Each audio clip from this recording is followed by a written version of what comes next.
Genesis chapter 6 says there were giants in the earth in those days. Well, who were these giants? Who were these mighty men? It's the Hebrew word Nephilim. Who were the Nephilim? Here are the theories about these Nephilim. Some people think they're sons of God that are fallen angels that, followed Satan, and they married the daughters of men. The problems with that theory is angels don't marry in heaven. That doesn't mean they can't marry on earth. And it assumes that Revelation 12 means a third of the angels followed Satan. You guys going through Bible college, why do we always teach a third of the angels followed Satan? The passage in Revelation says Satan drew a third of the stars with his tail. That's it. That's the only verse they're using to say a third of the angels followed Satan. There's no question Satan has helpers and demons and all that stuff, but I don't think the Bible tells us.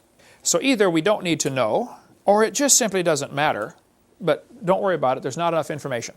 The second theory says it's the sons of God, referring to the line of Seth, and they're marrying Cain's descendants, intermarrying of the godly and ungodly line.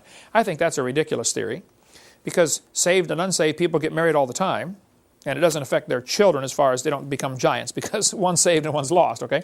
Secondly, there's no evidence Seth's children were godly. I mean, they all drowned in the flood too, except for one of them, Noah. Noah had brothers and sisters that drowned in the flood.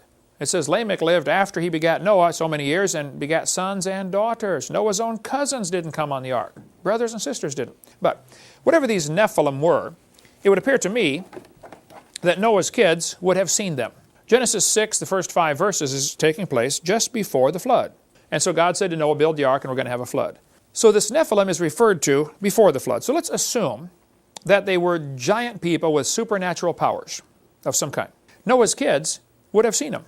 After the flood's over, they're going to tell stories to their kids sitting around the campfire. Oh, you should have seen the guy that lived down the street from us. Man, oh man, he had 3 eyes and could fly, or who knows, But these stories are going to be preserved through the flood by Noah's children, and they're going to become the legends of Zeus and Thor and all the Babylonian and Greek and all the mythological gods. Probably are actually stretched stories, and maybe even not stretched stories, of true things that happen. So probably this is a result of the Nephilim.